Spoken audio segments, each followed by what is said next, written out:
Voilà, donc tout ça c'est quasiment, on va dire, un petit aperçu sur les architectures microservices.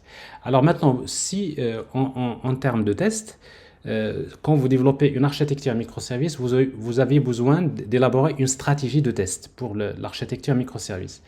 Alors dans cette stratégie de test, il faut d'abord prendre en considération les points suivants. Bah, le premier point, c'est d'abord l'isolation et indépendance. Ça veut dire quoi? Ça veut dire que vous devrez avoir une stratégie dans laquelle vous devrez considérer que quand vous allez tester un microservice, quand on va tester un microservice, donc on devrait le tester indépendamment des autres. Donc c'est-à-dire, c'est comme si vous testez une application indépendante qui ne dépend pas des autres microservices. Donc il faut prendre à la considération l'isolation et l'indépendance, ce qui nous permet souvent de faire des tests individuels, des tests individuels pour chaque microservice indépendamment des autres.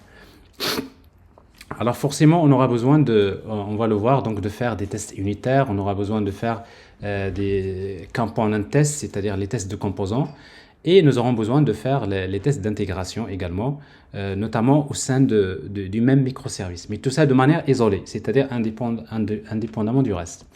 Et puis donc après, vous aurez besoin d'avoir une stratégie de test des interactions.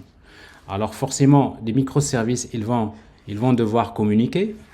Alors, si vous savez tester un microservice indépendamment de l'autre, bon, ça c'est déjà très bien.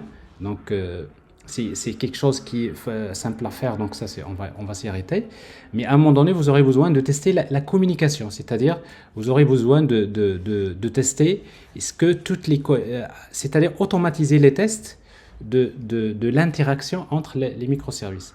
Alors forcément, nous allons voir, il y a ce qu'on appelle les contract tests, c'est-à-dire tester les contrats. Donc, on va y revenir tout à l'heure. C'est tester, il faut s'assurer que les microservices respectent les contrats de communication entre les autres microservices. Alors forcément, les services peuvent communiquer via SOAP, via REST, via GraphQL. Et quand on utilise SOAP, il y a un WSDL qui est un contrat qu'on doit respecter. Et la même chose, par exemple, pour REST, il y a OpenAPI Doc ou bien Swagger, donc la documentation Swagger qui représente le contrat de communication. Et puis, si vous travaillez avec gRPC, il y a par exemple Protofile qui représente le contrat de communication entre l'application. Donc, tout ça, c'est des contrats qui définissent qu'est-ce que les microservices doivent respecter pour pouvoir faire la communication. Et c'est pour garantir que quand on fait une mise à jour dans un microservice, ça ne va pas impacter le contrat de communication. Alors, dans la stratégie de test, il faut également prendre en considération le déploiement continu. Alors ça, c'est très important parce que l'automatisation des tests, comme on vient de voir dans l'architecture microservice, alors forcément, on devrait être dans une architecture CI/CD. Donc, c'est-à-dire vous allez avoir donc souvent à utiliser les microservices dans un pipeline d'intégration continue et de déploiement continu, avec par exemple Jenkins ou bien GitLab, et avec tout ce qui va avec, Docker, Kubernetes, etc., etc. Donc il y a Sonar, etc. Donc il y a toute cette chaîne-là qui va s'intégrer avec, c'est-à-dire les microservices doivent s'intégrer dans cette architecture. Donc, il faudrait, dans la stratégie de test, il faut prendre ça en considération. C'est-à-dire que quand il y a quelque chose, par exemple une mise à jour, donc on devrait, c'est-à-dire le serveur CI/CD, donc on doit pouvoir automatiser tout ce processus des différents tests dont on va parler tout à l'heure. Alors, et après, dans la stratégie de test, il faut définir donc l'outillage et les frameworks généralement à utiliser pour l'automatisation des tests.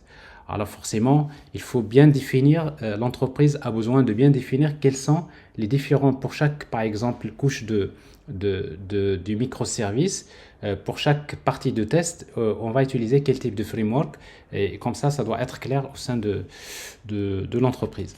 Et puis, sans oublier la documentation.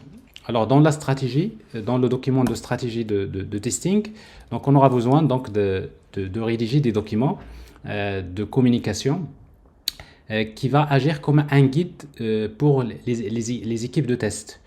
Cela va améliorer beaucoup la communication et l'alignement entre les différentes équipes. Donc, c'est-à-dire chaque équipe qui intègre ou bien chaque compétence qui va intégrer l'entreprise, ben, la première il est quand on est dans la logique qualité logicielle, c'est qu'il y a une stratégie toujours quelle est la stratégie de test qu'on utilise, quelle stratégie de sécurité, quelle stratégie, etc. Alors en tout cas, donc dans la stratégie, il y a un document qui doit être en possession pour tout le monde, pour toutes les équipes, et qui va permettre d'avoir la documentation, c'est-à-dire de cette stratégie et tout ce qui concerne les différentes étapes, comment on fait pour tester. Donc la documentation, c'est quelque chose d'important. Voilà, alors ça c'est en termes de stratégie.